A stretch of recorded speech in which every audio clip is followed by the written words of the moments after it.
একটু বাবা মার কথা দিয়ে শুরু করি, as I am coming from them. আব্বু খুব ছোটোবেলায় আমার দাদা মারা যান। আমার বাবা তখন পৃথিবীতে আসেননি, অর্থাৎ আমার দাদির পেটে থাকা অবস্থায় আমার দাদা মারা যান। আচ্ছা। তো আব্বুর জন্ম হয় মুক্তিযুদ্ধের প্রায় 6 years আগে। ওকে। সো অ্যাট দ্যাট পিরিয়ড আমাদের দেশের অবস্থা আনস্টেবল ছিল, অ্যান্ড আব্বুর ফ্যামিলি যথেষ্ট গরিব ছিল বলতে গেলে, যাকে বলা যায়। সো আব্বুর বাড়ি হচ্ছে বরিশাল, অ্যান্ড সেখান থেকে উনি ঢাকায় আসেন। আচ্ছা। তখন ওনার 13 বছর বয়স আচ্ছা। যখন উনি ঢাকায় চলে আসেন, বিকজ বাড়িতে কোনো কিছুরই ফ্যাসিলিটিস ছিল না, এখনও নাই, আমরা কখনো যাই না আমাদের বাড়িতে। তো ওই সময় উনি ঢাকায় আসেন এবং একটা লাইফ লিড করার জন্য যতটুকু কাজ করার দরকার তাই সবই করেন। আচ্ছা। ইভেন দো যদি বলি ঠেলাগাড়ি পর্যন্ত তার সেটা। এই গল্পটা আপনি পরবর্তীতে শুনেছেন কার কাছে? হ্যাঁ, শুনেছেন? বাবার কাছ থেকে। বাবার কাছে। My dad is one of my friends, best friends. Beautiful. Okay, so আসে এবং আস্তে আস্তে উনি এখানে থেকে পড়াশোনা করে। ঢাকা ভার্সিটি থেকে উনি অনার্স মাস্টার্স করেন। আফটার দ্যাট কামিল, যাকে বলে মাদ্রাসা লাইন, সেখান থেকে উনি পড়াশোনা করেন, ডাবল MA যাকে বলে। তো উনি ওটা থেকে উনি বেশ ভালো একটা জব পায়, অ্যান্ড গুড স্যালারি। এই গেল বাবা। আম্মুদের ফ্যামিলিও খুব যে রিচ ছিল তা না, but they were quite good. আম্মু ঢাকায় চলে আসে খুব ছোট বয়সে, ওয়েন অনার্সে এসে ঢাকায় পড়তে হয়। আচ্ছা। এখান থেকে উনিও ঢাকা ভার্সিটি থেকে অনার্স মাস্টার্স করেন, অ্যান্ড দেন LLB করেন, অ্যাডভোকেটশিপ নেন। So both of them, as you can see, both of them are educated, so they are busy. An educated person can't sit at home, never, আমার মনে হয় বাবা মাকে দেখে। তো অফিস, আর আমি হওয়ার পর থেকে আমার খালামণির কাছে থাকি। You are the first child? Yeah, I'm the first child. Okay. আমার পর আমার একটা ছোট বোন আছে। Age gap? Age gap 8-9। তো আম্মু আমাকে, আমার খালামণির বাসা ছিল তখন আমাদের বাসা থেকে বেশ দূরে আর কি, অনেকটুকু দূরে। সেখানে আমাকে রেখে আম্মু অফিসে যেত, বিকজ কোনো অপশনস ছিল না। আফটার দ্যাট খালামণিরও বিয়ে হয়ে যায়, জব হয়ে যায়, সো আমি একাই হয়ে যাই বাসায়। কোন বয়সের কথা বলছেন বা কোন ক্লাসে পড়েন তখন? নার্সারিতে পড়েন। মানে আপনি রিয়েলাইজ করতেন বিষয়গুলো? অফকোর্স, আমি এখনো সব কিছু স্পষ্ট মনে করতে পারি, everything, because I felt all of those things happen with me anyways. তো আম্মু আমাকে বাসায় একাই রেখে চলে যেতেন। আমরা যে বিল্ডিংটাতে তখন থাকতাম, ভাড়া থাকতাম, ওখানে 7তলা বিল্ডিংয়ের অনেক বাচ্চা কাচ্চাই ছিল, যা হয় সবার সাথে খেলাধুলা করতাম। আর মেইনলি আমি ছেলেদের সাথে বেশি খেলাধুলা করতাম ছোট থেকে। আমার কাছে হাড়ি পাতিল খেলা তেমন বেশি পছন্দের ছিল না, বরং ফুটবল ক্রিকেট বেশি পছন্দের ছিল। অনেক কাটাছেড়া করতাম। যেহেতু আম্মু নেই, বারণ করার কেউ নেই, আমি আমার মতো। তো সেই থেকে দেখা যায় আমি একা, সবাই তো জানে সেটা, আমি বাসায় একা। এখানে একটা ট্র্যাজেডি বলি, সেটা হচ্ছে আমার যে বড় খালামণি, তার ছোট মেয়ে, she is also not very happy, but at that moment she had lots of relationships, and she use to talk about all this. কোথাও গেলে, কারোর সাথে দেখা করতে গেলে আমাকে নিয়ে যেত। So I use to like, আমি মাত্র নার্সারিতে পড়তাম, এগুলো নিশ্চয়ই এত কিছু বোঝার মতো মেন্টালিটি হয়নি। She had lots of relationship, মানে এক একদিন এক এক ছেলের সঙ্গে দেখা করতে যেত, রাইট? ওকে। দেখা করতে যেত, এবং আমাকে স্কুল থেকে যখন উনি নিয়ে আসতেন বাসায়, তখন দেখা করতে যেত। ওকে। অ্যান্ড আমি দেখতাম কথা বলছে, দেখা করছে, কেন opposite attracts, which was like, এই থটটা আমি আস্তে আস্তে বুঝতে পারতে শুরু করলাম at the like age of 7 or 6 or 7। Okay. যেটা তো কখনই পসিবল না একটা বাচ্চার ক্ষেত্রে, ফাইন, বিকজ আমি ছিলাম ওখানটাতে। যাই হোক, কিছুদিন পর বড় খালামণিরা বাসা চেঞ্জ করে অন্য কোথাও বাসা নিয়ে নিল। এবার যেটা হলো, আমাদের বিল্ডিংয়ের নিচতলায় একটা ভাড়া থাকতো একটা মেয়ে। আমাদের বাসা যেহেতু খালি থাকতো অলওয়েজ, ওর বয়ফ্রেন্ডকে আমাদের বাসায় নিয়ে আসতো। এটা আপনার ফ্যামিলি মেম্বাররা জানতো? না, জানতো না, কেউ জানতো না। নিয়ে আসতো বলতে কি, মানে আপনি যখন ফ্রি থাকতেন তখন আসতো? আমি ফ্রি বলতে ওর বয়ফ্রেন্ডকে নিয়ে আমাদের বাসায় আসতো কথা বলার জন্য, আর সামথিং। তো আমাদের বাসার 2টো রুম ছিল, ভাড়া যেহেতু ছিল 2টো রুম ছিল। সামনে ড্রয়িং রুম, মাঝখানে একটা ছোট ডাইনিং, আর ভিতরে একটা বেডরুম। তো ওই বেডরুমটাতে ও বয়ফ্রেন্ডকে নিয়ে থাকতো। আর ওটার যেটা মেইন প্রবলেম, সেটা হচ্ছে লাগানো যায় না দরজাটা। তো I use to see whatever they use to do, and mention করেই দিই, they use to have physical relationships over there, and আমি দেখতাম, ফিল করতাম লাইক কেন হচ্ছে এটা, বোঝার চেষ্টা করতাম বা ইটস সামথিং। কিন্তু আপনি কি ওটা আপনার ফ্যামিলি মেম্বারকে নোট করতেন কখনো যে তোমরা না, যখন বাসায় থাকো না নোট তখন? করতে পারিনি, এটারও একটা রিজন আছে। তো ওয়ান ডে আমি ওর আম্মুকে বলি ব্যাপারটা, ওকে, আপুর আম্মুকে, যে আন্টি একটা ভাইয়াকে নিয়ে প্রায়ই আপু আমাদের বাসায় আসে। আন্টি আপুকে অবশ্যই বকা দেয়, অ্যান্ড আফটার দ্যাট ডে আপু আমাকে টর্চার করে, খুব মারে। যখন আম্মু অফিসে চলে যায় আপু এসে আমাকে খুবই মারে। আমি একটা জিনিস বুঝতে পারছি না যে আপনার বাবা মা যখন বাসায় থাকছে না তখন আপনাকে গাইডেন্স দিচ্ছে কে? কেউ না, লাইক আমি একাই স্কুল থেকে বুয়া নিয়ে বাসায় রেখে চলে যেত, হ্যাঁ। খাবার রেডি করা থাকতো, আমি খেতাম, ঘুমিয়ে থাকতাম, হোমওয়ার্ক করতাম, সন্ধ্যায় তো আম্মু চলেই আসতো। আপনাকে স্কুল থেকে পিক অ্যান্ড ড্রপ করতে হবে? বুয়া, একটা বুয়া ছিল বাসায়, যে বাসার কাজকর্ম করতো। আর আপনার বাসায় আপনি যখন একা থাকতেন তখন আপনার বাসার আশেপাশের লোকজনের ইজি এন্ট্রান্স ছিল? ইয়া, কোয়াইট আমার কাছে মানে অ্যাবসার্ড মনে হচ্ছে। মনে হচ্ছে না? তাই তো। কারণ একটা যাই হোক। বাসায় একটা মেয়েকে রেখে এসেছি আমি, আশেপাশের লোকজন ঢুকছে বাসায়। Yeah, that's one of the faults which my mom and dad did. তারা, এটা একটা ভুল যেটা তারা আপনি কখনো করেছে। এগুলো নোটিস করতেন না বাবা মাকে যে আজকে অমুক এসেছিল বাসায় বা এমুক আসছে? করতাম, কিন্তু আপুর ব্যাপারটা করিনি তখনও। বলতাম, সবই বলতাম। আর আসলে আব্বু আম্মু এত বিজি ছিল, এতটা বেশি বিজি ছিল, বিকজ ইউনো যেখানে আম্মুর গাইডেন্সটা কম থাকে সেখানে আম্মুর সাথে বন্ধুত্ব হয় না। আর যখন বাচ্চাদের বাবা মার সাথে বন্ধুত্ব না হয় তখন তারা শেয়ার করতে পারে না কোনো কিছু। মাই হাম্বল রিকোয়েস্ট ইজ, আজকের এই স্টোরিটা সবাই আমাদের সোশ্যাল কন্টেক্সট এবং পারিবারিক অবস্থা থেকে চিন্তা করবেন যে আমাদের একটা শিশুর বড় হওয়ার জন্যে আমরা যতটা না খেলার মাঠ নিয়ে চিন্তা করি, ঘরের ভেতরের পরিবেশ নিয়ে কি আমরা অতটা চিন্তা করি? এটা খুব খুব খুব important. It's a very serious issue এবং আমার মনে হয় আজকে ওই জায়গাগুলোকে আমাদের সবার নক করা উচিত। বিকজ ওর লাইফে যেটা ঘটেছে সেটা আরেকজনের লাইফে ঘটুক, আমরা এটা চাই না। It's a social learning, it's a family learning.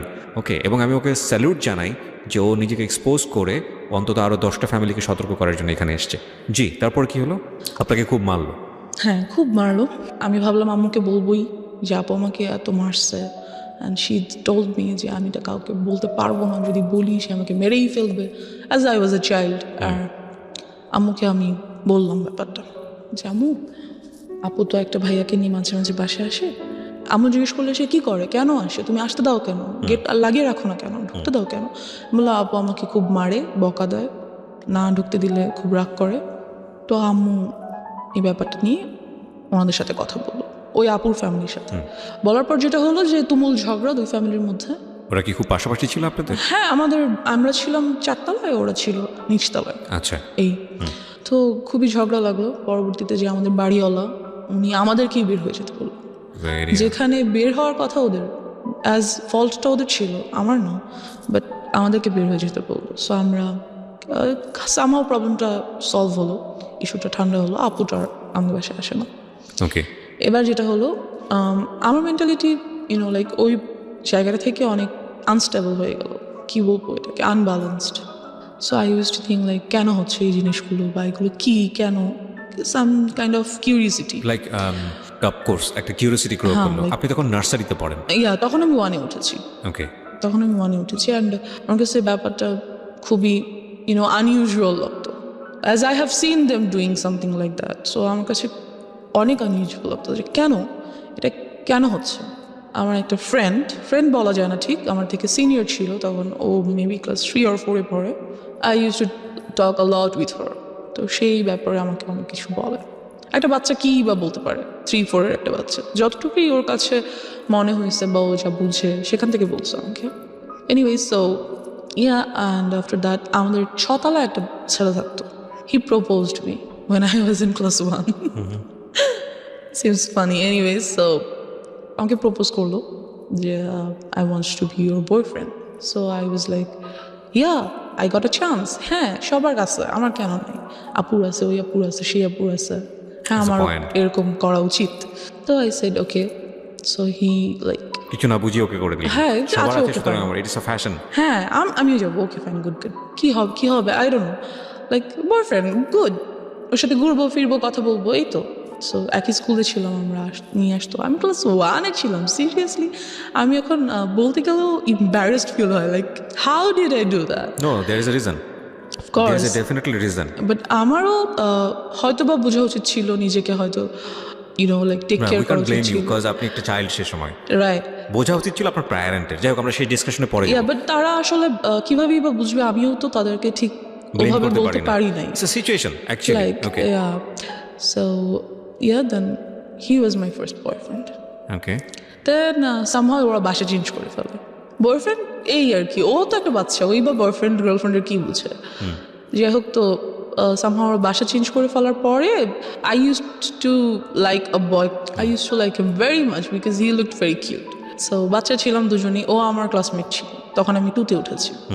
Anyways, তো এই তারপর আমরা ওখান থেকে বাসা চেঞ্জ করে ফেলি। বাসা চেঞ্জ করে আমার যে বর্তমান বাসা, মানে আমাদের নিজেদের বাড়ি করে ফেলি আর কি, সেখানে চলে আসি।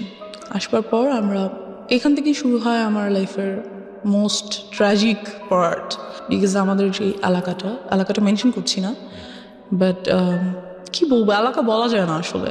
Can any people like live there, I feel, because ওই সময়টাতে ওটা মানুষের বসবাস উপযুক্ত তো ছিল না। Fine, I want to listen your story, what happened there. হ্যাঁ, আমরা একটা মৃত্যুর জন্য যেটা একটা অনুষ্ঠান হয়, কাইন্ড অফ কুলখানি বা কোনো কিছু, কুলখানি, আই ডোন্ট নো, অনেকজনকে ডেকে খাওয়া দাওয়া করায়, সামথিং লাইক দ্যাট। অনেক ছোট ছিলাম, মনে নেই, 2তে আমি তখন উঠেছি মাত্র। যাই হোক, তো সেখানে আমরা যাই। যাওয়ার পর যেটা হয়, আমরা একটা আমার কাইন্ড অফ নানা, মানে আমার আম্মুর খালু যান হয়, ওনাদের গাড়িতে করে সেখানে যাই। তো ওই গাড়ির ড্রাইভার, সো আই ওয়াজ, আমি একটু ছোটো বাচ্চাই ছিলাম এই যে, তো সে আমাকে খুব কোলে টোলে করে নিয়ে আদর করে, এখানে ওখানে ঘুরাতে নিয়ে যায়। And then I noticed something, যেহেতু আমি অনেক কিছু বুঝি এই ব্যাপারগুলোতে, লাইক ফিজিক্যালি কীভাবে you have to save yourself, আমি অনেকটাই বুঝি এই ব্যাপারগুলো। তো he tries to touch my private parts, and আমি বুঝতে পারি ব্যাপারগুলো, ফিল করি। সো আমি ওনার কাছে আর যেতে চাই না। কি ছিল উনি? Driver, as I said. আপনাদের ড্রাইভার? নো, যাদের গাড়িতে করে আমরা গেছি, আমার নানা ভাইয়ের driver. Okay. So he tries to like kind of, এটা first embarrassment of your life, এবং এই ঘটনা ঘটার পরে আপনি কি করলেন? তা আমি যেতে চাই না ওনার কাছে, যে না আমি, মানে ওখানেই আমরা আছি তখনও, কিন্তু আমি আম্মুর কাছে চলে যাই, যে আমি যাবো না ওনার কাছে।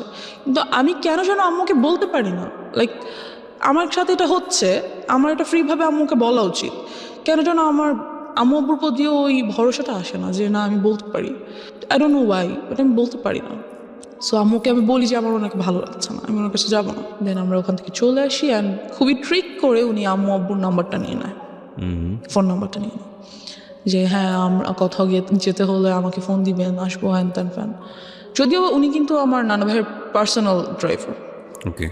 সো বলে যে হ্যাঁ প্লিজ যাবো হ্যান ত্যান ফ্যান। তারপর আমার নাম্বারটা দিয়ে দেয়, এবং আরও 2বার আমরা 2টো জায়গায় যাই, এবং ওনাকে সাথে করে নিয়ে যাওয়া হয়। আচ্ছা।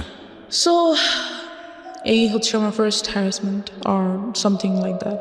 সেকেন্ডলি যেটা হয়, এবং এটা আপনি কাউকে বলেননি? না, এটা আমি কাউকে বলিনি, ইভেন এখনো পর্যন্ত আব্বু আম্মুকে আমি এইভাবে বলিনি। ফার্স্ট টাইম আপনি আজকে বললেন এখানে?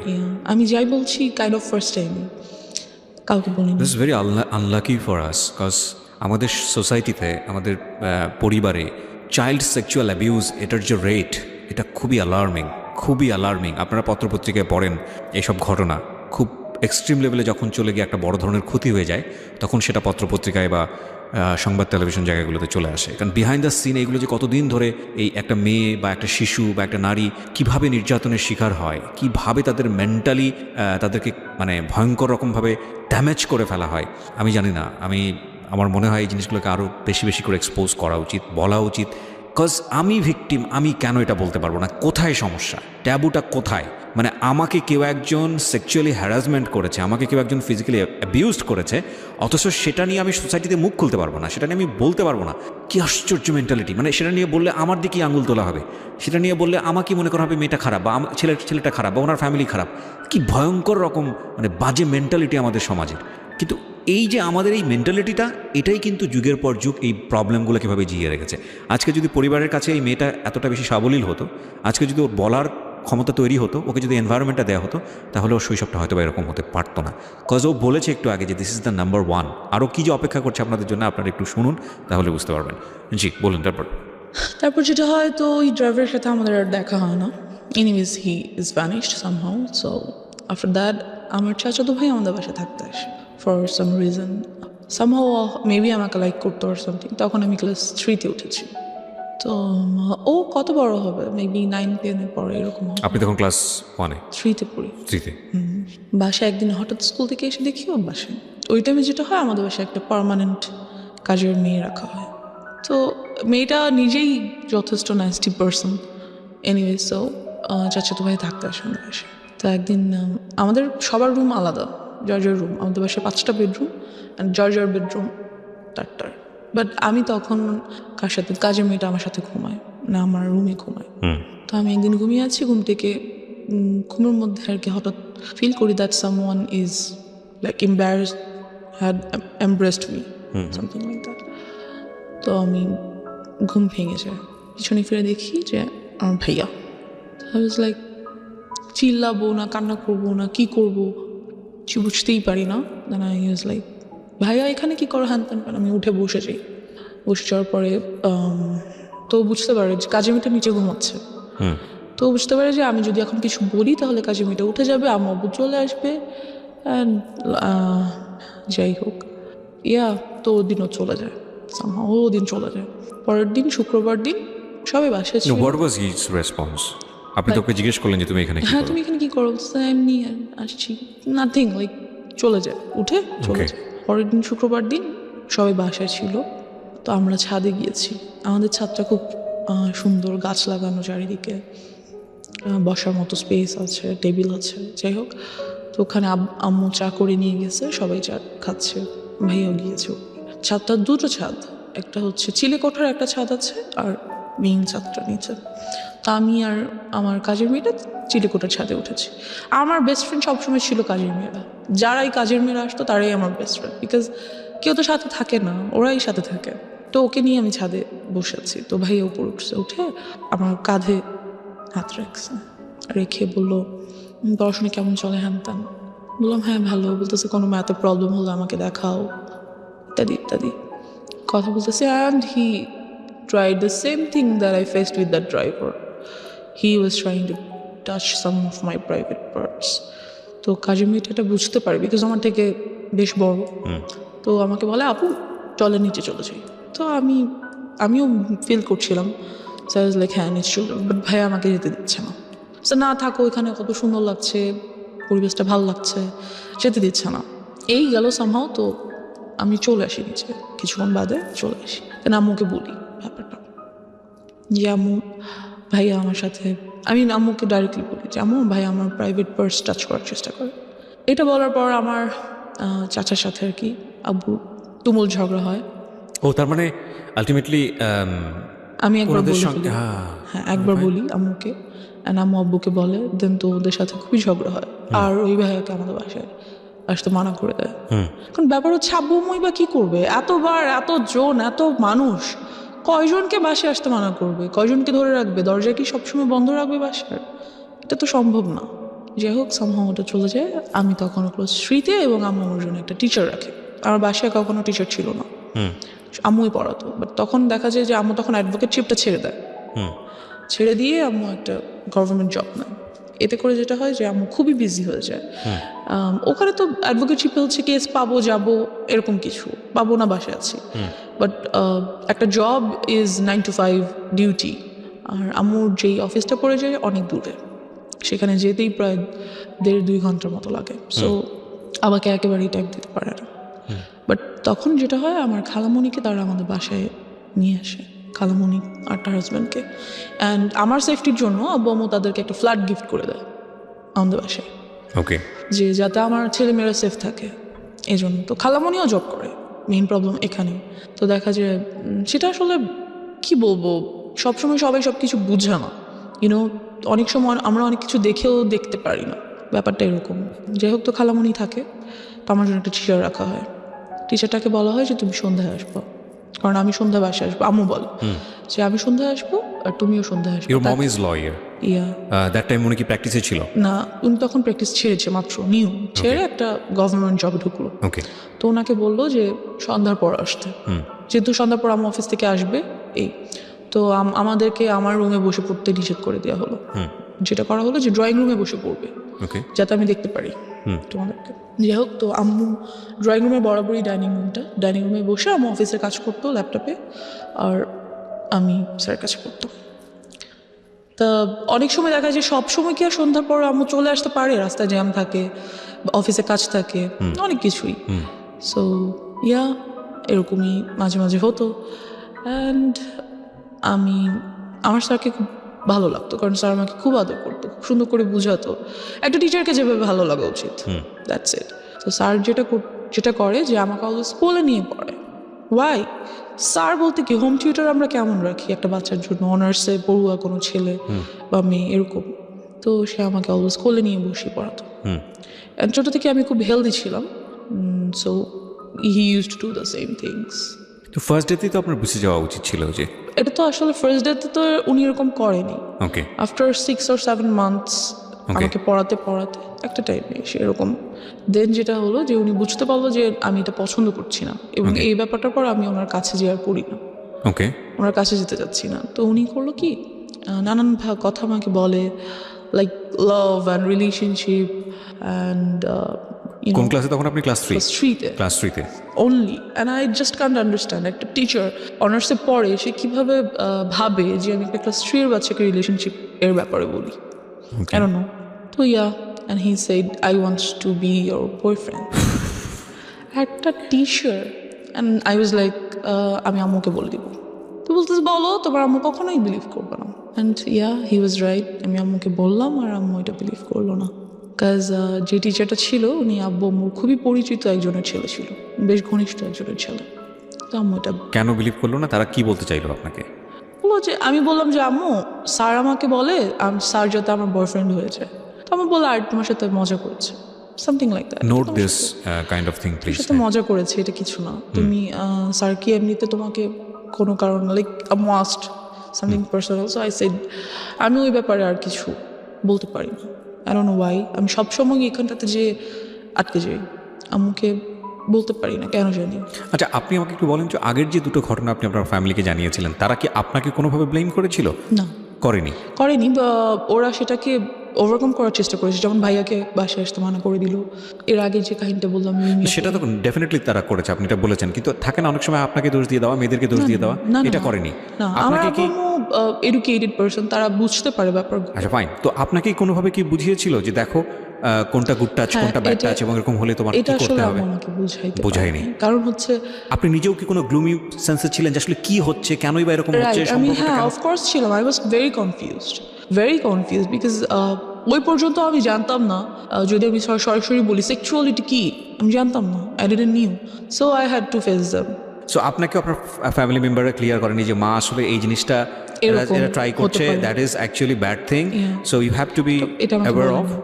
এটা কখনো বলেনি।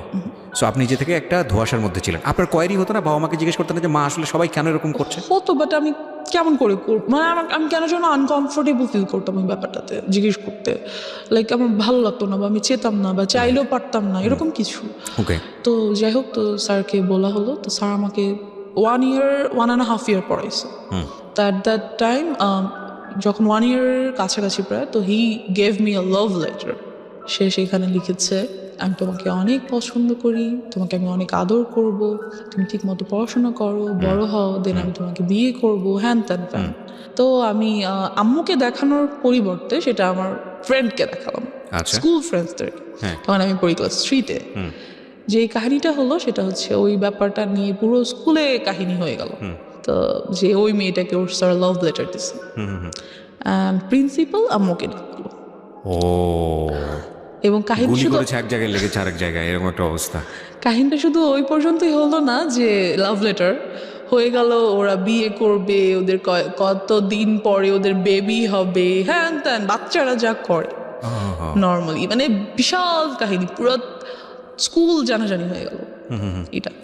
আম্মুকে কিন্তু আমি তখনও বলিনি, ইভেন দো লাভ লেটারটা আমি স্যারকে কোনো রিপ্লাইও করিনি, কিছুই না, বাট ব্যাপারটা পুরো স্কুলে কাহিনী হয়ে গেল। অ্যান্ড প্রিন্সিপাল ডাকলো আম্মুকে। সো আম্মু গেল, ক্লাস টিচার, প্রিন্সিপাল সবাই মিলে বললো আম্মুকে যে এরকম কি হয়েছে, আমরা তো জানি না, কেন স্কুলে এত গুজব, হ্যান ত্যান। যেটা ওদেরকে বলা হলো যে আপনি আপনার মেয়েকে স্কুল থেকে নিয়ে যান। ডিরেক্টলি বলা হলো যে নিয়ে যান স্কুল থেকে, বিকজ আপনার মেয়ে আজে বাজে গল্প করে, ও বাকি বাচ্চাদেরকে নষ্ট করে ফেলতো। আমি কিছুই করি নাই, কী বা করবো, আর আমি বুঝি বা কী বলবো বা কি আজে বাজে গল্প বা কী করবো। বাট যাই হোক এরকমটা বলা হলো, অ্যান্ড ও স্কুল থেকে আমাকে নিয়ে আসা হলো, আম্মু নিয়ে আসলো, অ্যান্ড ওই টিচারটাকে বাদ দিয়ে দিল। দেন আপনি তো ফ্যামিলিকে বললেন যে ঘটনাটা কী ছিল। আমাকে লেটারটা দেখালাম, আচ্ছা, তারপর দ্যাটস ইট। তো লেটারটা দেখে আম্মু আমাকে কিছুই বললো না, আর কিছু জিজ্ঞেস করেন? নাথিং। সে জাস্ট টিচারটাকে বাদ দিয়ে দিল, দিয়ে ইট ওয়াজ আ ওয়ান কাইন্ড অফ, আমি জানি না বাবা মায়ের ক্ষেত্রে আমি কি ওয়ার্ডটা ইউজ করবো, because they are just gifted from Allah. But see, আপনি যেদিন প্রথম দিন বলেছিলেন আপনার মাকে যে he wants to love me, ওই সময় যদি সে বিশ্বাস করে স্টেপটা নিয়ে নিত তাহলে কিন্তু আজকে এই রকম একটা ডিজাস্টার হতো না আপনার লাইফে। সি, এটা কত বড় হচ্ছে। ও কিন্তু আপনারা একটা জিনিস খেয়াল করবেন ভেতরে গিয়ে, আমি বারবার ইন্টারাপ্ট করছি, ও বারবার এম্বারেস ফিল করছে ফ্রম ড্রাইভার, যে গেল ড্রাইভার, বাসায় আসলো কাজিন, আত্মীয় সম্পর্ক, সেও একে বের করে দেওয়া হলো, ইভেন ইট ইজ টিচার, সেও চলে গেল। এবং কোথায় ক্ষতি হলো দেখেন, ওর স্কুল যেখানে ওর ফ্রেন্ডসরা আছে, যেখানে ওর অনেক বড় একটা বন্ডেজ তৈরি হয়েছে, সেখান থেকে ওকে কুইট করে নিয়ে আসতে হচ্ছে। তার মানে ওর এই জিনিসটা সম্পর্কে কীরকম ভয়াবহ একটা সেন্স ওর চাইল্ডহুডে গ্রো করছে। মানে আমরা কীরকম একটা সোসাইটিতে বসবাস করি। ওকে, তারপর যেই স্কুলটাতে আমি ছিলাম ওটা অনেক স্বনামধন্য স্কুল ছিল। আমরা মেনশন করতে চাই Topest, yeah, mention করছি না। অনেক সিনারি Topest, বাংলাদেশে yeah. এরকম behind so under the scene যার এরকম। কারণে হ্যাঁ, ওখান থেকে এসে আমার এলাকার একটা স্কুলে ভর্তি হতে হলো। ওকে। তো ওখানে ভর্তি হওয়ার পর যেটা হলো যে ওই টিচারটা যাকে আমি বাদ দিয়ে দিয়েছি, সে মাঝে মাঝে স্কুলের সামনে এসে দাঁড়িয়ে থাকে, স্কুলের সামনে এসে দাঁড়িয়ে থাকে। অ্যান্ড এই ব্যাপারটাও আমি আম্মুকে বললাম, চিপস নিয়ে আসি, চকলেট নিয়ে আসে, বেলুনস নিয়ে আসে, হ্যাঁ দেন। তো আম্মুকে অনার্সে পড়ুয়া।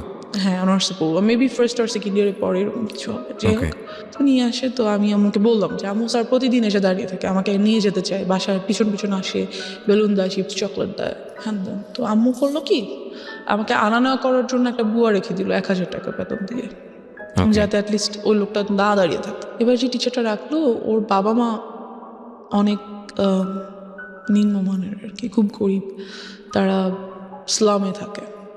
ওর বড় আপুর বিয়ে হয়ে গেছে, সেখানে একটা বেবি আছে, হাজব্যান্ড ছেড়ে দিচ্ছে, লাইক ওদের ফ্যামিলিতে খুব ট্র্যাজেডি।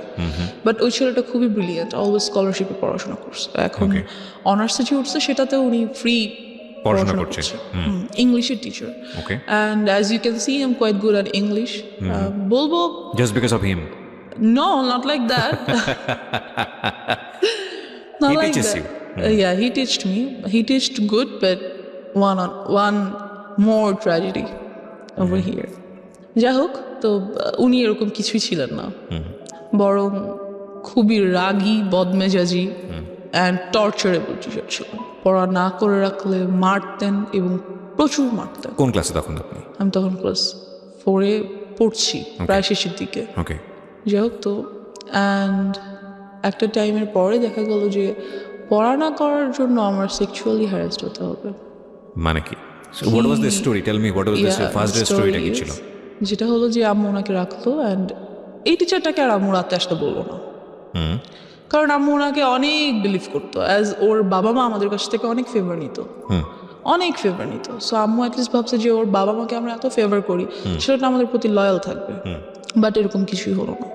যাই হোক, তো উনি বাসায় আসতেন অ্যান্ড আমাকে বকা দিতেন। বাসায় কেউ ছিল না, আমার ছোটো বোনটা ডে শিফটে পড়ার কারণে সকালে 10টায় বের হতো, আস্তে আস্তে সন্ধ্যা 6টা-7টা বেজে যেত। কোচিং টোচিং করে একবার বাসায় আসতো। তো দেখা গেছে যে আমি বাসায় একা। সো আমার বোনটা বুঝতে পারতো that he is trying to do something with me, and সে সেটা আম্মুকে বলতো। I don't know কেন আম্মু কেয়ার করে নাই, না কেন আম্মু এটা বুঝতে পারে নাই, আমি জানি না। এনিওয়েজ, সো সে আমাকে পড়া না করার জন্য আমার প্রাইভেট পার্টে মারতো। কীভাবে এক্সপ্লেন করবো, I don't know. না, you don't need to. So he used to do all the things which I didn't like at all. What is this? Dude, what are you doing? একটা teacher এরকম করতে পারে না। So সে আমাকে 1 বছর পড়ালো, আমার result অনেক ভালো হলো, বাট আরেক সাইড দিয়ে রেজাল্ট হয়তো অনেক খারাপ হয়ে গেল। আমার mentality or my thoughts were heart.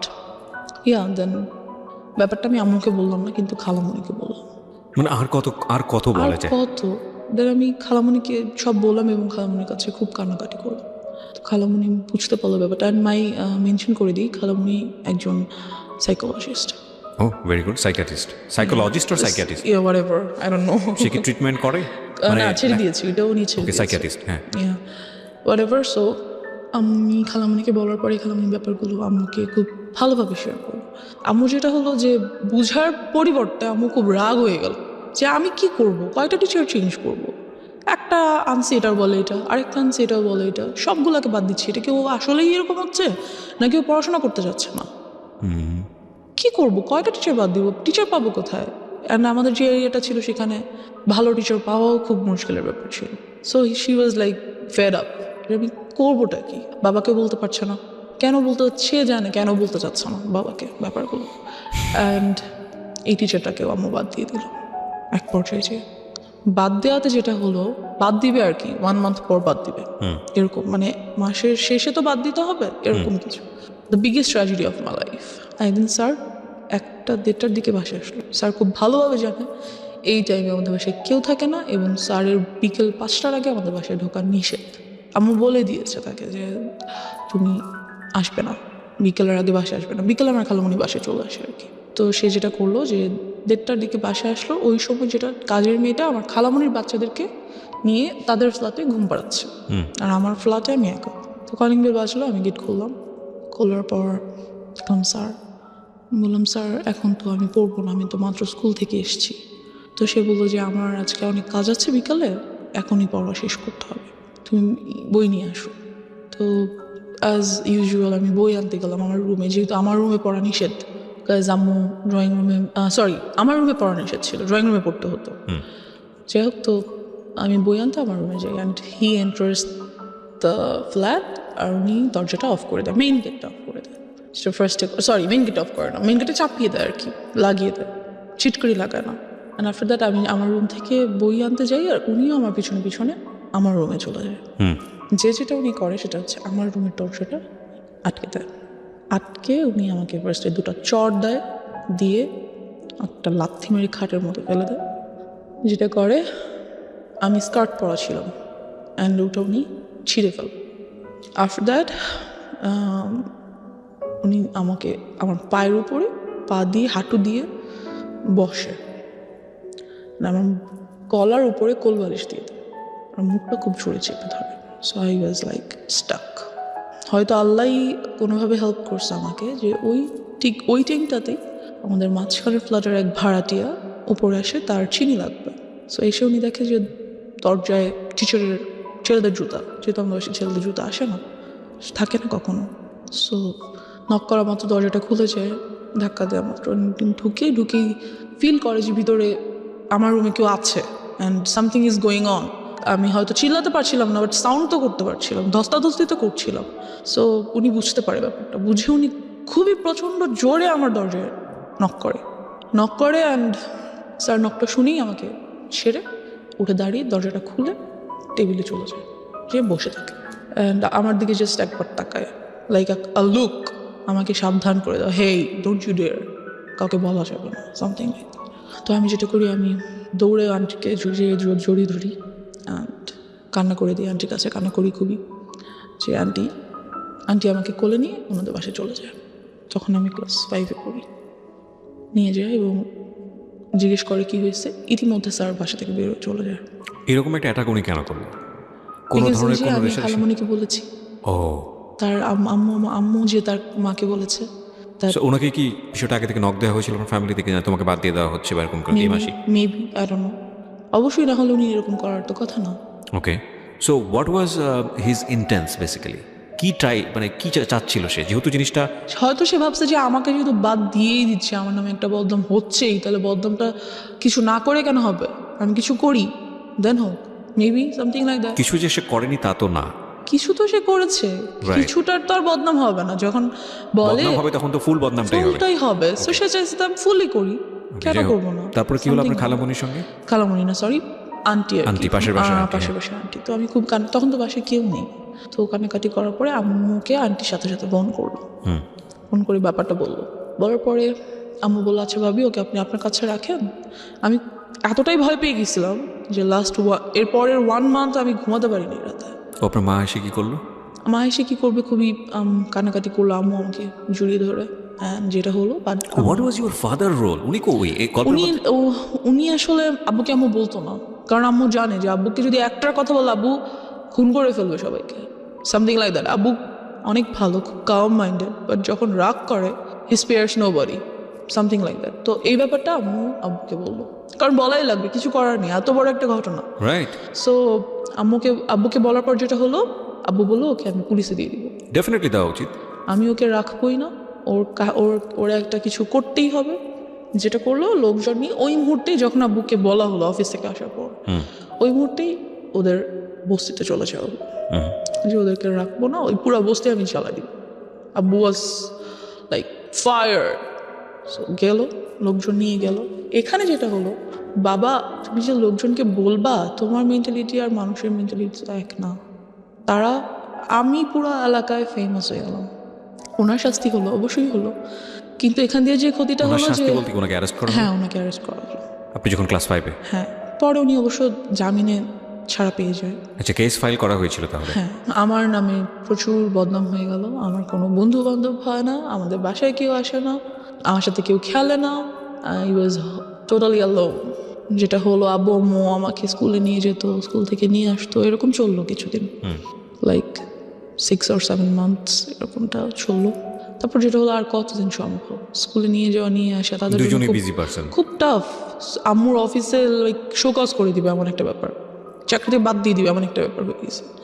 Because so আম্মু ভাবলো যে অনেকদিন তো হয়েছে, এখন বোধহয় সব কিছু normal, we can be back in our normal life again. তারপর যেটা হলো, আমাদের বাড়িটা তখন ছিল 3 তলা, এরপর উপরে কাজ ধরা হবে আর কি। তো খুব মিস্ত্রি আসে বাসায়। তো আব্বু তো সভাপতি বাসায় থাকেন না, আম্মুও থাকেন না। তো তখন আমি মেবি 6-এ পড়ি। দেন আব্বুর একটা ব্যাপার কি, উনি খুব ইসলামিক মাইন্ডেড, আর উনি সবাইকে এক চোখে দেখে। মিস্ত্রিদেরকে পাশে বসে খাওয়ায়, ভাই, কাউকে কখনো তুই নো, অলওয়েজ আপনি, respect. He is a golden soul, heaven soul. আমি কি বলবো, I just love him. Anyways, so এরকমই করতো ওই টাইমটাতে। তো মিস্ত্রি আসতো, তাদেরকে সেভাবে রেসপেক্ট করতো। সবাই এক হয় না, আপনার রেসপেক্টটা সবাই কিন্তু সমানভাবে নিতে পারে না, এটা সম্ভব না। তো আমাদের স্যানিটারি মিস্ত্রি, যে স্যানিটারি সাইটটা দেখতেন, ওখানকার হেড, ওই মিস্ত্রি গ্রুপটার হেড। তো উনি খুবই আসতেন বাসায়, খুবই আসতেন, আর আমাকে খুবই আদর করতেন। তো আমার ছোটো বোনটা বাসায় না থাকার কারণে এগুলো থেকে ও খুব দূরে ছিল আর কি। যাই হোক, তো ও বাসায় ছিল না বলতে, ও তো যে বললাম ডে শিফটে থাকার কারণে 10টার দিকে সকালে বের হতো। আচ্ছা, বাসায় ছিল না মনে হচ্ছে, যে তখন অন্য বাইরে স্কুলে ছিল। সো ওই ব্যাপারগুলো খুব একটা ফেস করতো না। তো ওই আঙ্কেলটা আসতো বাসায়, আমাকে আদর করতো, চকলেট নিয়ে আসতো, হ্যান ত্যান। একদিন যেটা হলো, রাতে উনি আসছে সাইড ভিজিটের জন্য, যে কিছু একটা প্ল্যান আছে ওনার, এটা বাবাকে বলবে। তো আমরা উপরে গিয়েছি, আম্মু, আব্বু, আমি, আমার ছোটো বোন যায়নি, আমরা 3 জন গিয়েছি। তো উনি বলতেছে ব্যাপারগুলো। তো আব্বু সামহাও কিছু কারণে নিচে গিয়েছে, তো উনি আমাকে কোলে নিয়েছে। আমি কিন্তু তখন 6-এ পড়ি প্রায়। কোলে নেওয়ার মতো না, অনেক হেলদি, বেশ বড় হয়েছি, কোলে নেওয়া যায় না। তো উনি আমাকে কোলে নিল, আমি উঠবো না, উনি আমাকে জোর করে কোলে নিয়েছে, না আসো আম্মু, হ্যান ত্যান। উনি যেটা করলো, খুবই বাজেভাবে একটা কাজ করলো আমার সাথে, দ্যাট বলতে চাচ্ছি না। He did something very nasty, very nasty. And আমি ওই মুহূর্তে কান্না করে দিলাম, ওনার কোল থেকে লাফ দিয়ে আমার হাঁটুর উপর পড়ে গেলাম। অ্যান্ড আম্মু গেলো, কি হয়েছে? আঙ্কেল বললো যে না কিছু হয় নাই, আমার হাতে তো ঘড়ি ছিল, ঘড়ি তো বোধহয় ওর গায়ে লাগছে। আমি খুব কান্না করতেছি। আম্মু বললো, কি হয়েছে আম্মু, চলো নিচে নিয়ে আসলো আমাকে। যেটা হলো, ওদিন রাতে আমি আম্মুকে কিছু বললাম না, ঘুমিয়ে গেল। পরের দিন থেকে উনি এলাকায় নেই, ওনাকে আর পাওয়া যাচ্ছে না, বিকজ উনি বুঝতে পারছে যে আমি আম্মুকে বলবো, উনি আর এলাকায় নেই। তা আমি ব্যাপারটা আম্মুকে কিছুটা বললাম, কিছুটা। সো ওনাকে তো আর পাওয়াই গেল না, কি আর করার। এই সব কিছু দিয়ে চলে গেল, এই হয়ে গেল হ্যারাসমেন্টের সাইড শেষ। এবার আমার নিজের ফল্টের সাইডগুলো চলে আসছে। তো আমি 7-এ পড়ি, আর এলাকার স্কুলে পড়ি, অ্যান্ড আমি খুব happy at that time. So and আমার বিরুদ্ধে যে রিউমার্সগুলো ছড়াইছিল, ওগুলো কাইন্ড অফ ভ্যানিশড। সবাই জানতো যে আমি খুব বাজে, খুব ফাজিল। আর যেহেতু আব্বু আম্মু নাই, বারণ করার কেউ নাই, ছেলেদের সাথে যে ক্রিকেট খেলতেছি, ওদের সাথে যে ফুটবল খেলতেছি, ছাদে বৃষ্টি হলে নাচতেছি, তো এটা ছিল কাইন্ড অফ লাইক, এই ধরনের মেয়েরা খুব বাজে হয়। এদের কাছে মেয়েদের সাথে এরা মিশতে পারে না, ভালো মেয়েদের সাথে এরা মেশে না। সো আমার মেয়ে বন্ধু কোনোদিনও হয়নি, কাজ যার সাথে না ওর সাথে চলা যাবে না, ও খারাপ, এমন একটা ইমেজ তৈরি হয়ে গেল আমার। সো আমার সব ছেলে বন্ধু, ওদের সাথে ওরা যা খেলে আমার তাই খেলতে হয়, সারাদিন তো বাসে বসে থাকা সম্ভব না। তো এই খেলাধুলা যাই হোক, এক পর্যায়ে যেটা হলো, আমাদের এক সিনিয়র ভাইয়া উনি আমাদের সাথে ক্রিকেট খেলতো। তো উনি যেটা করলো, উনি বললো যে তোমাকে আমার খুব পছন্দ হয়েছে, I wants to be in a relationship with you. Then I was like, কিছু বললাম না, ভাবলাম কি করবো হ্যান ত্যান। তো আমার বেস্ট ফ্রেন্ড ওকে বললাম, তো খুব হাসাহাসি করলো, সে সিনিয়র ভাইয়ের সাথে রিলেশন করবি তা তো তুই আমাদের আপু হয়ে যাবি না, এরকম কিছু না। তো আমি খুব ওর কথাটাতে আমি খুব মজা পেলাম যে ওয়াও, আমি তোদের আপু হয়ে যাবো, great, then I must do that. So আমি ওনার প্রপোজালটা অ্যাকসেপ্ট করে ফেললাম। যেটা হলো যে একদিন উনি ছাদে আসলো আমাদের দরজার মেইন গেট নর্মালি বন্ধ থাকে, বাট সামহাও ওদিন আই ডোন্ট নো কীভাবে আসছে, ছাদে আসলো, এসে আমাকে আমাদের বাসার নাম্বার, আমার তখন ফোন নেই, বাসার নাম্বারে কল করো, যেটা বাসা অলওয়েজ আম্মু রেখে যায় ফর সেফটি। কল দিল, দিয়ে বললো যে আমি ছাদে এসেছি, তুমি ছাদে এসো। আমি ছাদে গেলাম, যাওয়ার পর he tried to kiss me, and এই ব্যাপারটা আমার কাছে অনেক নাস্টি ছিল, because I don't like it. Because আমি ছোটো থেকে ফিজিক্যালি অ্যাটাচড হওয়ার ব্যাপারগুলো আমার কাছে এতটাই ভয়ানক যে আমি এগুলো নিতে পারি না। অ্যাকচুয়ালি ও যখন শুরু করে তখন ও বলছিল যে এবার শুরু হচ্ছে আমার fault.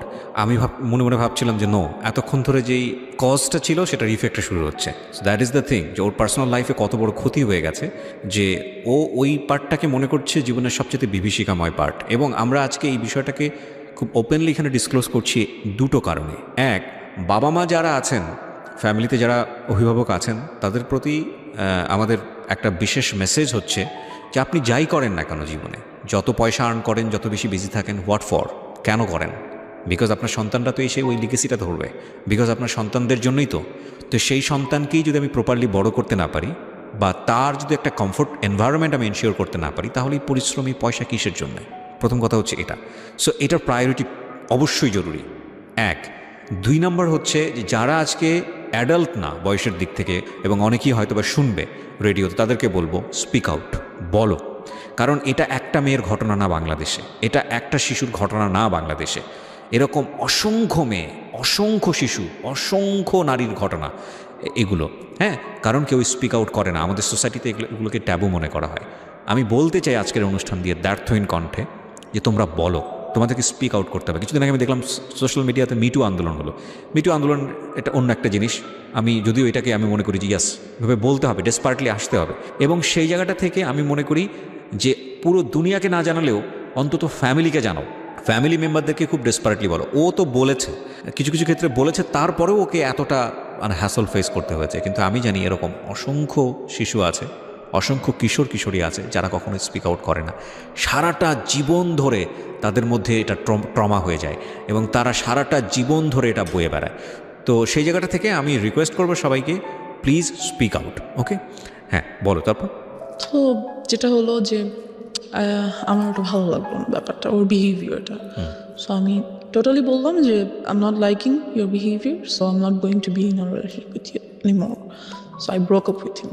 Okay, just because of this reason? Yeah, because I don't like it. আমার কাছে রিলেশনশিপ মানে কি, সম্পর্ক তো সবার সাথেই হয়, বাবা মা আমার একটা সম্পর্ক, বন্ধু বান্ধব আমার একটা সম্পর্ক, এটাও তেমন একটা সম্পর্ক। So I just don't like it. After that যেটা হলো, ব্রেকআপ তো হইলো, বাট ও তো এলাকার বড় ভাই, so it's not good for me. ব্রেকআপটা হয়তো আমার জন্য ভালো না। যেটা করলো, অলওয়েজ আমাকে ডিস্টার্ব করতেছে, রাস্তায় বের হতে পারছি না, বাজে কমেন্টস হচ্ছে, কি বলবো, এই আমার গায়ে ইট ছুটে মারতেছে, ওদিক থেকে রং দিচ্ছে গায়ের মধ্যে, বেরোতেই পারতেছি না রাস্তায়, কুকুর ছেড়ে দিচ্ছে পিছনে। What are all this just because I broke up with you? Why? আমাকে তোমার যেমন প্রপোজ করার রাইট আছে, আমারও তোমার প্রপোজাল রিফিউজ করার রাইট আছে, এটা তুমি করতে পারো না। এরকম কিছুদিন যাওয়ার পর যেটা হয়, আমার যে বেস্ট ফ্রেন্ড ও যেটা করে, আমাদের কিছু বাচ্চা কাচ্চা নিয়ে এলাকার কিছু সিনিয়র পার্সনদের কাছে যায় অ্যান্ড এই ব্যাপারগুলো বলে, রিকোয়েস্ট করে যে এই গ্রুপটা খুব মেয়েদেরকে খুবই, অথচ মেয়েদেরকে কিছু না, আমি একা এগুলো ফেস করছি, খুব বলে যে ওরা এরকম করছে, প্লিজ আপনারা ওদের বিরুদ্ধে কিছু একটা করেন। যাই হোক, তো সামহাও ওই ছেলেটা মেবি এরিয়া চেঞ্জ করে অন্য কোথাও বাসা নিয়ে নেয়। এবার যেটা হয়, আমাকে একটা ছেলে প্রপোজ তো না ঠিক, ব্ল্যাকমেইল করে for to be in a relationship with him. Like ওর বাবাও একজন অ্যাডভোকেট অ্যান্ড ওর আম্মু হাউসওয়াইফ, ওর বড় দুটো বোন আছে, দুজনেই এডুকেটেড। বলতে গেলে ওর ফ্যামিলিটা খুব ভালো, বাট ও জানি না কেন এমন হয়েছে, সম্পূর্ণ বিপরীত এবং বিকৃত মস্তিষ্কের একজন মানুষ আমার মনে হয়। বিকজ ও যেটা করতো, আমাকে প্রপোজ করে কয়েকবার, আমি বারবার রিফিউজ করে দিই because he looked so ugly first, second his behaviour was so nasty, so I didn't like him at all. সব থেকে বড় কথা হচ্ছে, অলওয়েজ এলাকায় আমি যখনই বেরোতাম দেখতাম সিগারেট খাচ্ছে, আমার অনেক অপছন্দ ছিল ওই টাইমটাতে। So I refused his proposal. একদিন যেটা হলো, রিক্সা দিয়ে যাচ্ছি, চলন্ত রিক্সা লাফ দিয়ে উঠে পড়লো, you have to accept my proposal anyhow. মানা করে দিলাম। ফোন করেছে, কোথায় তুমি? আমি কোচিংয়ে। বেরোও, আমি রাস্তায় দাঁড়িয়ে আছি। বেরোয় দেখি মেইন রোডের রাস্তার মাঝখানে দাঁড়িয়ে আছে। আমি মরে যাবো তুমি যদি আমার প্রপোজাল অ্যাকসেপ্ট না করো। I was like whatever.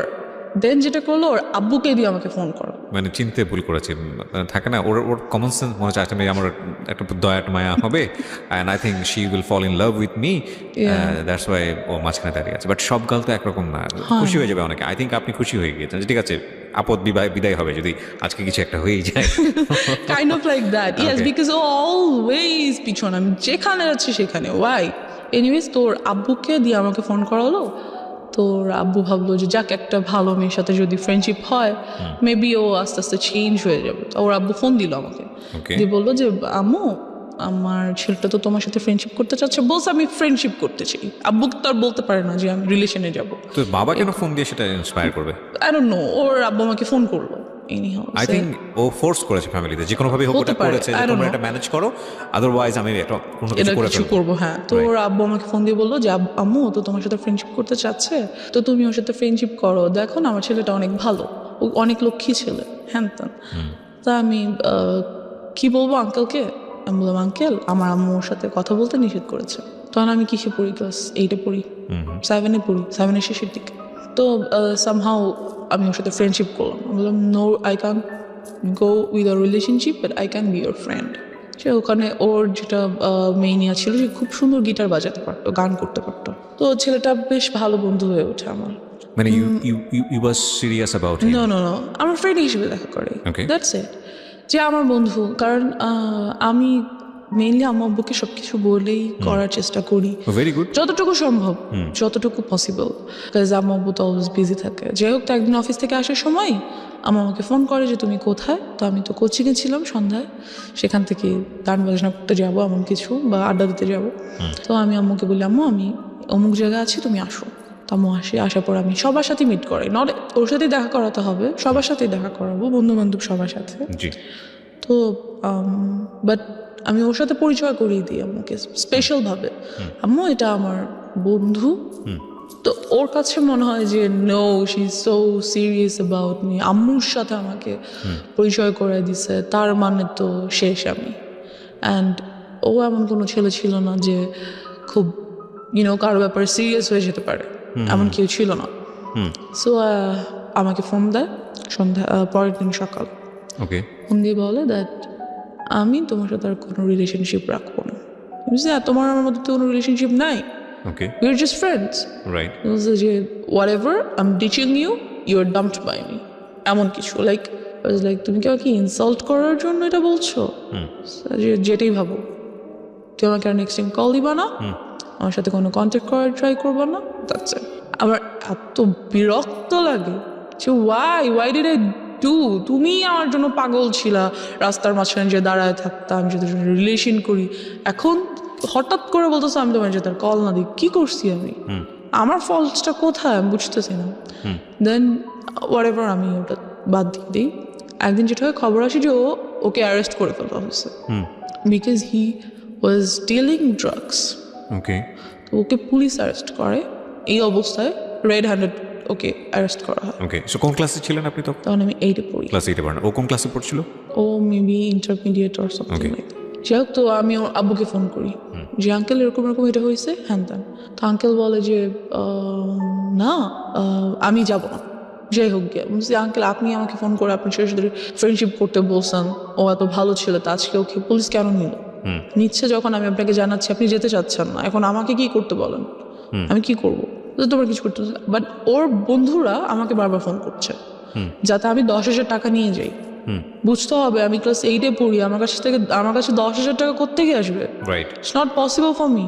ওই মুহূর্তে আমি যেটা করি, আমার কানে দুটো দুল ছিল গোল্ডের, আমি এগুলো সেল করে দিই। সেল করে 9,000 something. Why you sell? Cause আপনি তো তখন অলরেডি ওর সাথে ব্রেকআপ তো বলে না, হ্যাঁ, মানে একটা আমি দূরত্ব কথা তৈরি বলবো না বা সামথিং ঝগড়া, আই ডোন্ট নো। আমার কাছে কেন যেন মনে হচ্ছিল যে আমার ওকে ওখান থেকে নিয়ে আসা উচিত। ওকে। আমার মনে হচ্ছিল যে মেবি এটা আমার করা উচিত কোনো কারণে, Okay. এটা আমি ফিল করছি। ওকে। যাই হোক, তো আমি সেল করি এটা, বাকি ওই টাকাটাই আমি ওর বন্ধুদেরকে দিয়ে দিই। তো ওকে নিয়ে আসে। দেন যেটা হয় যে ওর কাছে অনেকগুলো ড্রাগস প্রোডাক্টস ছিল, লাইক কিছু ট্যাবলেটস ছিল, pink, green, yellow, those are kind of ইয়াবা, আর কিছু আর বটল ছিল, ইনজেকশন মেডিসিনের যে বটল। কি পুলিশ পেয়েছে ওর কাছ থেকে? হ্যাঁ। নাকি ও আপনি পরবর্তী না না না, ওগুলোর বাসায় ছিল। আচ্ছা। ওকে তো জামিন দিয়ে নিয়ে আসা হয়, বাসায় নিয়ে এসে। আপনি টাকা নিয়ে কোথায় যান? টাকা নিয়ে আমি কোথাও যাই না, ওর বন্ধুরা আমার বাসার সামনে থেকে এসে টাকাগুলো নিয়ে যায়। ওকে। আর ওকে নিয়ে আসে। আচ্ছা। এটা পরবর্তী কাহিনী। মানে তার মানে আপনি নিশ্চিত ছিলেন না যে আসলে ওদেরকে পুলিশ ধরেছে কিনা? হ্যাঁ, আমি জানতাম, আমি প্রত্যক্ষ দেখিনি। Okay, see this is another thing. মানে এমনও তো হতে পারে যে ওরা আপনার কাছ থেকে টাকা নেওয়ার জন্য সিস্টেম করেছে। বলেছে, হ্যাঁ হতে পারে। জানি না কেন যেন আমার মনে হচ্ছিল যে আমার ওকে হেল্প করা উচিত, দ্যাটস ওয়াই আমি কাজটা করেছি। How did you sell your কানের দুল? কিভাবে সেল করলেন? আমার যে বেস্ট ফ্রেন্ডটা ছিল বললাম, ওর কাছে ওকে বলেছি যে এটা আমাকে সামাও, এটা আমার আজকে রাতের মধ্যে আমাকে সেল করে দিতেই হবে। ও আপনাকে সেল করে দিয়ে দিয়েছে? আমাকে সেল করে দিল। আমি জানি না ও কিভাবে কার কাছে সেল করছে। মানে ও কখনো জিজ্ঞেস করেনি যে তুমি এটা কিছু জন্য সেল করছো? হ্যাঁ, জিজ্ঞেস করেছে। আমি বলছি যে don't ask anything, I need to sell it, দাও। তো যেটা হয়, ওই ড্রাগস প্রোডাক্টসগুলো ওর বাসায় যেগুলো ছিল সেগুলো ওর একটা বন্ধু আমাকে এনে দেয়, যে ব্যাগ দেয় আর কি। পরে আমি খুলে দেখি এগুলো আছে। ব্যাগে কি কিসের জন্য আপনাকে দেয়? আমার কাছে রাখার জন্য দেয়, এবং বলে যে প্লিজ এগুলো তোমার কাছে কয়েকদিন রাখো, এই ব্যাগটা আমরা কিছুদিন পরে এসে নিয়ে যাবো। ও তখন কোথায়? ও তখন যেদিন আমি যখন টাকা দিচ্ছি তখন ওটা আমাকে দেয়। আচ্ছা। ব্যাগটা আমাকে দেয় রাখার জন্য, যে যদি পুলিশ ওদের বাসায় সার্চ করে তাহলে এগুলো পাবে, আর যদি ওদের বাসায় পায় তাহলে ওর বাবা মাকেও অ্যারেস্ট করা হবে। ওকে। ওর কাছে অল্প কিছু জিনিস পাওয়া গেছে জন্য ওকে জামিন করা সম্ভব, বাট যদি এগুলো পায় তাহলে অনেক প্রবলেম হবে। সেটা হয় আমাকে দিয়ে যায়। তো ওরাতে ওখান থেকে আমি কিছু জিনিস আমি রেখে দিই। কি মেন্টালিটিতে এটা করেছি, কেন ভালো লাগলো, আর অন্য কেন রাখলাম যেগুলো ট্রাক না, আমি জানতাম না ওগুলো কি, বাট আমি রেখেছি। কেন রেখেছি আর অন্য, আমার কাছে মনে হলো যে আমার রাখা দরকার, বা আমি রাখি। ইট ওয়াজ ইন আ ফ্লো, আমি রাখলাম জিনিসগুলো কোনো কারণে। তো রেখে দিলাম। রাখার পর ওরা কিছুদিন পরে সে ব্যাগটা নিয়ে গেল, কথাবার্তা বলি না। যাই হোক, তো এবার ড্রাগস কীভাবে নিলাম সেটাতে চলে আসি। ওগুলো আমার কাছে ছিল বেশ অনেক দিন, আমি ওগুলো রেখে দিয়েছিলাম, কিন্তু খুলিনি, ধরিনি, কিছুই না। যেটা হয় যে একদিন রাতে আম্মু আমাকে খুব বকা দিচ্ছিল, তখন আম্মু আমাকে একটা ছোট সেলফোন কিনে দেয়, ছোট্ট একটা, যাতে কোচিংয়ে গেলে বা কোথাও গেলে কথা বলা যায়। তো ওটা আমি টিপাটিপি করছিলাম, মেসেজেস দেখছিলাম। তো আম্মু এসে দেখে আমি বইয়ের সামনে রেখে ফোন ইউজ করছি। তো আম্মু খুব বকা দেয় আমাকে, প্রচণ্ড বকা দেয়, অ্যান্ড আমার পাস্ট নিয়ে অনেক কথা বলে, লাইক কখনোই তোমাকে নিয়ে আমি কোনো শান্তি পাই নাই, তুমি সবসময় আমাকে প্রবলেমস ক্রিয়েট করছো আমাদের লাইফে, তুমি এটা করছো সেটা করছো, হ্যান ত্যান, খুবই বকাবকি করে। তো এক পর্যায়ে আমি আমার উপর খুব চিল্লাই, ইট ওয়াজ মাই ফল্ট অর সামথিং, আমি করেছি ইচ্ছা করে, সামথিং লাইক দ্যাট। তো আম্মু যেটা করে, আমার ফোনটা নিয়ে ভেঙে ফেলে, অ্যান্ড আমাকে রুম বাইরে থেকে লাগিয়ে চলে যায়। খুব বিরক্ত লাগে ব্যাপারটা, আমার খুব মেজাজ খারাপ লাগে যে আমি কেন আমার সাথে এই কাজটা করলো উইদাউট এনি রিজন। হঠাৎ করে এসে ফোনটা নিয়ে ভেঙে আমার সাথে রাগারাগি চিল্লাচিল্লি, আমি তো কিছু করিনি। কোন ক্লাসে তখন? আমি তখন ক্লাস 8-এ। আমার তখন টেস্ট পরীক্ষার সামনে, 8-এর টেস্ট পরীক্ষা চলছে, পরের দিন আমার ইসলাম শিক্ষা পরীক্ষা, এরকম কিছু। যাই হোক, তো আমি পড়ছিলাম, but phone that's why maybe আমার রাগ করছে যে পড়ার টাইমে ওয়াই আর ইউ, ঠিক আছে সেটা তুমি বকা দিতে পারো যে ফোন কেন নিয়ে রেখেছো, বাট শি ওয়াজ লাইক তুই এটা করছিস ওটা করছিস। তো আম্মু আমাকে রেখে চলে গেল। রাতে খাবার দিল, খেলাম না, ঘুমাতে যাব। আম্মু ওদিন আমার সাথে আমার রুমে ঘুমাবে, সে ঘুমাচ্ছে। তো আমার ব্যাপারগুলো এত খারাপ লাগছিল যে আসলেই মেবি আমি আমার আব্বুর লাইফে অনেক বড় একটা প্রবলেম। আমার জন্য হয়তো বা আসলেই তারা অনেক সাফার করছে, যেহেতু আমার জন্য পুলিশের কাছে যেতে হয়েছে, এলাকায় প্রবলেম হয়েছে, a lot of things they had to suffer for me. So I was like আমার মেবি বাসা থেকে চলে যাওয়া উচিত। হয়তো আমি না থাকলে আব্বু আম্মুর কোনো প্রবলেম হবে না, তো তারা কি বলবো, তাদের সব প্রবলেম সলভ হয়ে যাবে, আমি হয়তো তাদের প্রবলেম। আমি যেটা করলাম, রাত্রে প্রায় 1:30টার দিকে ঘুম থেকে উঠে বাসা থেকে বের হয়ে গেলাম। And you don't know আপনি কোথায় যাচ্ছেন? নো আই ডোন্ট নো, আমার জাস্ট মনে হচ্ছিল আমি হয় মারা যাবো, আদারওয়াইজ এই বাসায় থাকবো না। ওকে। বিকজ আমি হচ্ছি এই বাসার প্রবলেম, আমি নাই তো বাসাটা শান্তি থাকবে। বিকজ আম্মুর কথায় আমার এমনই মনে হচ্ছিল। তো আমি বের হয়ে গেলাম, বের হয়ে রাস্তা একটু সামনে যেয়ে বসে রইলাম, একটা বাসার সামনে বসে রইলাম। তো তখন মনে হচ্ছিল যে না, বাসায় চলে যাই, বাসায় চলে যাই। আম্মা ঘুম থেকে উঠার আগে বা এটা জানতে পারার আগে যে আমি বাসায় নেই, আমি বাসায় চলে যাই। আর ভাবলাম না, যাবো না। Like I was confused and এর মধ্যে অনেক রাত হয়ে গেছে। তো যেটা হলো, আব্বু ঘুম থেকে উঠে গেল এবং দেখলো আমি নেই। এলাকায় কিছু লোককে ফোন দিল, এক পর্যায়ে অনেক টাইম হয়ে গেল আর কি, প্রায় ভোর হয়ে এসছে। তখন আব্বু পুলিশকে ফোন করলো, আব্বু পরিচিত ছিল থানার পুলিশদের সাথে। সো ফোন করলো যে দেখেন কোথাও আছে কিনা। তো টহলদার যে পুলিশরা ছিল আমাকে পেলো অ্যান্ড বাসায় নিয়ে আসলো। অ্যান্ড আব্বু আমাকে কিছুই বললো না, কোনো বকাঝকা করলো না, কিছু করলো না। বিকজ আব্বু নিউ দ্যাট আম্মু আমাকে এমন কিছু একটা বলছে যার জন্য আমি কাজটা করছি। তো আব্বু আমাকে জাস্ট বললো যে নেক্সট টাইম যদি কখনো তুমি বাইরে যেতে চাও, রাতে ঘুরতে যেতে ইচ্ছে করে, তাহলে বাবাকে বলবা, আমি তোমাকে নিয়ে যাবো। I was like wow great. But আমার এইটাতে হয়তো আমার ফিল করা উচিত ছিল যে না, বাবা আমাকে একটা চান্স দিছে, I should take it. But আমার কেন যেন খুব বিরক্ত লাগছিল, বকা দিল না কেন আমাকে? আমি রাতের বেলা বের হয়ে গেছি, আমাকে অবশ্যই বকা দেওয়া দরকার ছিল, দিল না কেন? কেমন যেন লাগছিল। এরপর থেকে যেটা হলো, আম্মুর সাথে আমার আর কোনো কমিউনিকেশন হচ্ছে না, কথাবার্তা হচ্ছে না। আর আমার খুব মাথা ব্যথা হতো, মনে হতো যে মাথা ব্যথায় মাথা ফেটে যাচ্ছে, এত মাথা ব্যথা হতো। যেটা হলো, আমি যাতে কোনোভাবে লাইক আর হ্যারাসড না হই, এই থটটা থেকে আমি অনেক বন্ধুদের সাথে, এমন ছেলেদের সাথে ফ্রেন্ডশিপ করেছিলাম যে যারা আমাকে মিস করতে পারে। করার কারণ হচ্ছে এটা যে ওরাই যখন আমার ফ্রেন্ড হবে, তখন ওরা আর আমাকে টিস করবে না বা আমাকে কোনো প্রবলেম করবে না। তো ওদের মধ্যে থেকে একজন আমাকে বললো কি যে তুই সিগারেট খা, সিগারেট খেলে যেটা হবে মাথা ব্যথা করবে না। তো আমি সেই কাজটাই করলাম, সিগারেট খেলাম। অ্যান্ড ফিলিংসটা এমন ছিল যে হ্যাঁ, খুব মাথা ঘুরতেছে, কিন্তু একটু পরে আর মাথা ব্যথা করছে না। পৃথিবীর অন্যতম জঘন্য জিনিস, এবং এটা যারা খায় প্রথম আমি একটু বলে নিই, বিকজ এই ফ্যান্টাসিতে সবাই থাকি আমরা টিনেজ বয়সে। আমি যদি একটা টান দিইনি তা না, সে কারণেই বলছি। এর চেয়ে জঘন্য জিনিস আমার কাছে মনে হয় না। এটাতে মানুষ কেন নেশা, অন্যান্য ড্রাগসগুলোর ক্ষেত্রে কি হয় আমি জানি না, কোনো ফিল নিশ্চয়ই আসে, কিন্তু এটাতে তো কোনো ফিল আসার কোনো লজিকই আমি খুঁজে পাই না। একটা খুব কটু গন্ধযুক্ত একটা ধোঁয়া, এবং এটা মানুষ ভিতরে কেন যে নেয়, এবং নেয়ার পরে যে মুখের যে গন্ধ, এদের কাছাকাছি যাওয়া যায় না। আই এম সরি, মানে ইটস ভেরি এম্বারেসিং। এটা কোনোভাবেই মানে খাদ্যযুক্ত একটা জিনিস হইতে পারে না, কোনোভাবেই না। এই অখাদ্য এটা, এবং এত বেশি অখাদ্য, এটার ভিতরে মানুষ হুদাই অকারণে ব্রেন থেকে একটা ট্রমা, মানে এই পার্টিকুলার জিনিসের প্রতি মানুষ তৈরি করে যে না, এটা খাইলে এরকম একটা ফিল হয়, এটা খাইলে সিগারেট ছাড়া একটা কবিতা আসতেছে না, সিগারেট ছাড়া এটা হচ্ছে না, সিগারেট ছাড়া বাথরুম হচ্ছে না। ফালতু থিং, নাম্বার 1 ফালতু থিং, এত দুর্গন্ধযুক্ত জিনিস। জি বলেন। এনিওয়েজ, তো যেটা হয়, সিগারেট খাওয়া শুরু করে দিই আস্তে আস্তে। আর ওই পিরিয়ডটাতে আমার আর রাতে ঘুম আসে না। How do you smoke? Because আপনার তো ফ্যামিলিতে এটা জানানোর কোনো সুযোগ নেই। আমি ওই যে বললাম, ক্লাস 8 পড়া অবস্থায় আপনি স্মোক করেন, রাইট? বাসায় যার যার রুম আলাদা, কেউ কারোর রুমে যাচ্ছে না। আর রাতে তো সবাই ঘুমিয়ে যাচ্ছে, আমি আমার রুমে আছি। Like so you locked your room? No, I never lock my room, because আম্মু আব্বু মাঝে মাঝে আসে। বাট রুম সবাই ঘুমিয়ে গেলে কিন্তু কেউ হাঁটলে সাউন্ড পাওয়া যায়, আপনি বুঝতে পারেন যে কেউ আসলে আমি ফেলে দেই, ফ্যান ছেড়ে একটু স্প্রে করে দিই, দ্যাটস ইট। এটা আমাকে ওরা শিখিয়ে দিয়েছে, এরকম করলে কোনো স্মেল পাবে না। হ্যাঁ, চকলেট রাখা যায় সাথে, তা আব্বু বুঝে না। আর আসলে তারা আসেও না। যাই হোক, তো আমার রাতে ঘুম আসে না, কোনোভাবেই আমার ঘুম আসে না।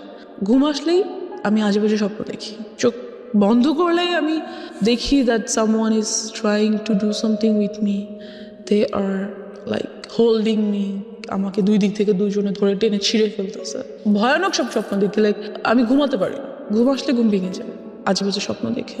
তো আমি এরকম একদিন রাতে ঘুমাচ্ছি, এমন একটা স্বপ্ন দেখলাম। স্বপ্নটা দেখে আমার এত ভয় পেলাম, ঘুম থেকে উঠে আমি ওই যে জিনিসগুলো এনে রেখেছিলাম ছেলেটার ব্যাগ থেকে, সেখান থেকে একটা বটল নিয়ে ইয়াটা খোলার চেষ্টা করি, কিন্তু এটা খোলা যাচ্ছিল না, ক্যাপটা। তো বুঝতে পারি যে ওটা সিরিঞ্জের সুইটা ঢুকিয়ে টান দিয়ে খুলতে হবে। So I did this, but আমি ওটা বডিতে পুশ করি না, সেটা করি গ্লাসে, মানে নেই, একটা ছোটো গ্লাসের মধ্যে নিয়ে আমি ওটা খাই ওই দিন রাতে।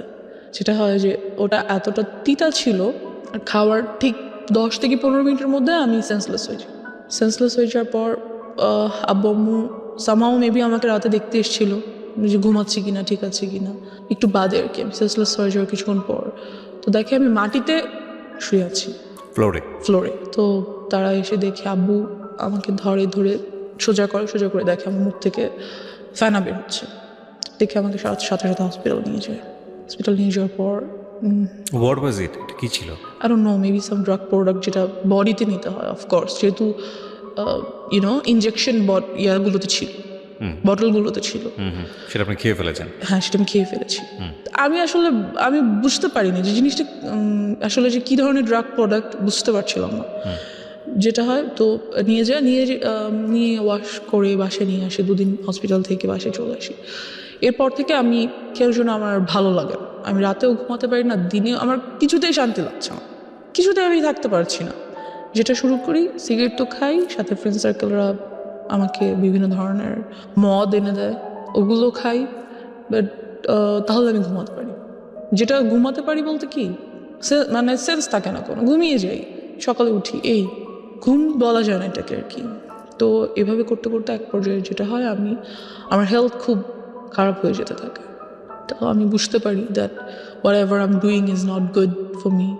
কী করবো, ভাল লাগছিল না, এগুলো ছাড়া কোনোভাবেই থাকতে পারছিলাম না। এর বাহিরে আরও কিছু ড্রাগ প্রোডাক্টস ট্রাই করতে চাই, মেবি ওগুলোর দ্বারা এগুলো ওভারকাম করতে পারবো, এমন একটা থট ছিল যে হয়তো ওগুলো যদি আমি ট্রাই করি তাহলে হয়তো এগুলো ওভারকাম করতে পারবো, এমন একটা ব্যাপার। তো একদিন একটা ফ্রেন্ড বলে যে ঠিক আছে, তোকে আজকে ইয়াবা ট্রাই করাবো, তার জন্য অমুক ফ্রেন্ডের বাসায় চল, ওর বাসায় আজকে আব্বু আম্মু থাকবে না। ওকে, দেন ওরা অনেকগুলো ছেলে সবাই, আর আমি আর একটা মেয়ে আমার সাথে, আর একটা ফ্রেন্ডের ওয়াইফ, ওরা বিয়ে করে ফেলছে এরকম কিছু। তো আসলো, ওরা সবাই ইয়াবা ট্রাই করছে। তো যখন আমার টার্ন আসলো আর কি, আমার কাছে খুব ভয় লাগছিল যে আমি কি আসলে এটা করবো, কারণ যেটা নেওয়ার সাথে সাথে আমি দেখতেছিলাম সবাই শুয়ে পড়তেছে, যেইটা ট্রাই করতেছে শুয়ে পড়তেছে, লাইক সেন্সলেস হয়ে যাচ্ছে আর সামথিং, নেশাগ্রস্ত হয়ে যাচ্ছে।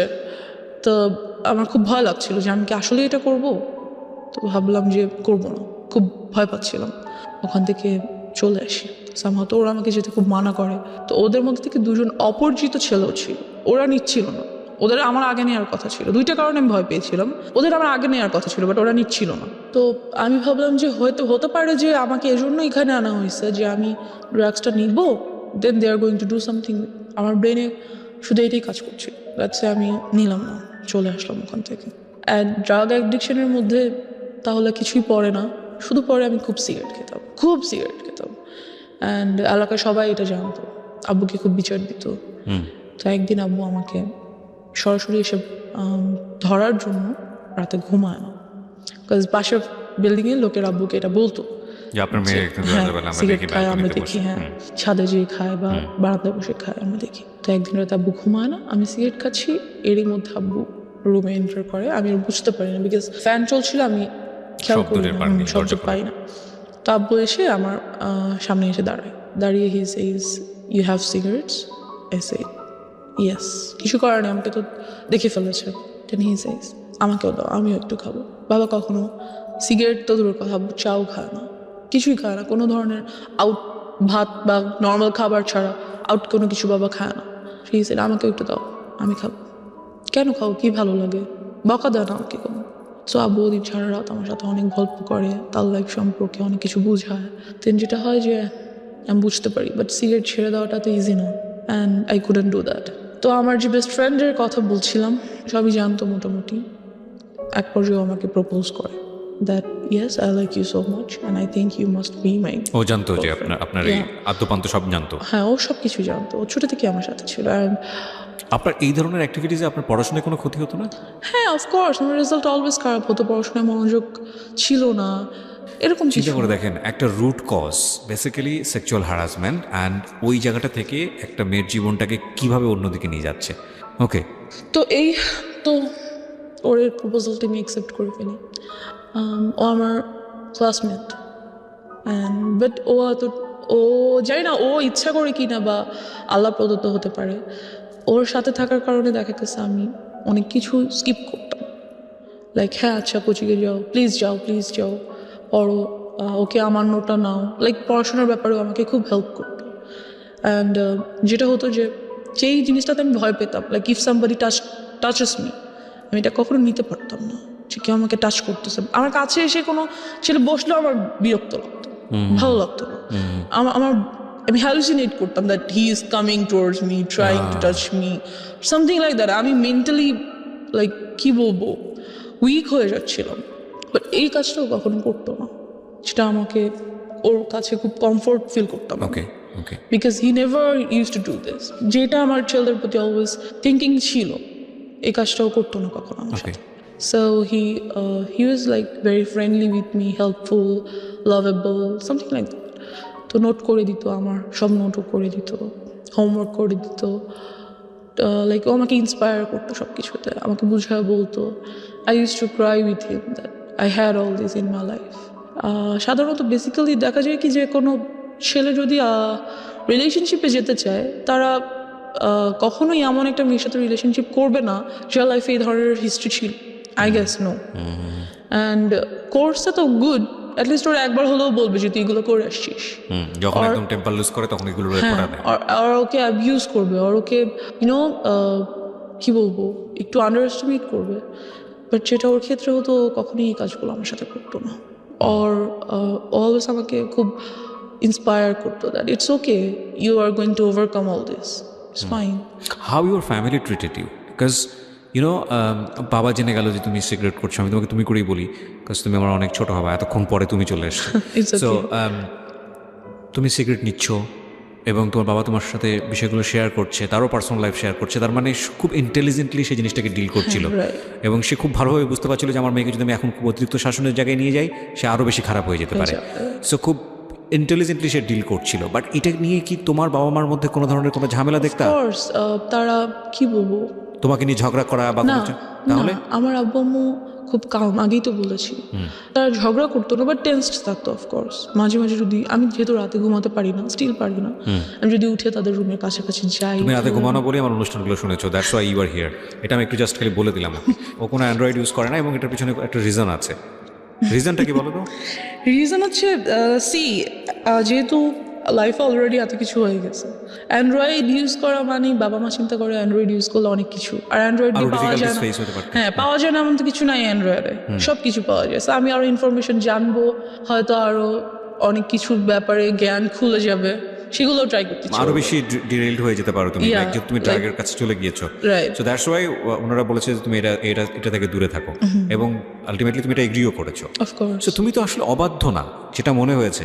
এবং তারপরেও এই বিষয়গুলো যখন ফ্যামিলি জেনে গেল, তোমাকে ড্রাগের কাছ থেকে সরানোর জন্য কি করেছে তারা? ড্রাগের কাছ থেকে যেটা আমি বললাম যে ইয়াবাটা মাঝে মাঝে ট্রাই করতো। ওকে। তো ওটার জন্য আমাকে রিহ্যাবে পাঠানো হয়েছিল। এক পর্যায়ে তারা রিহ্যাবে পাঠালো? হ্যাঁ, যখন বাবা জেনে যায়। কোন ক্লাস ছিলে তখন তুমি? 9-এ। ক্লাস 9-এ।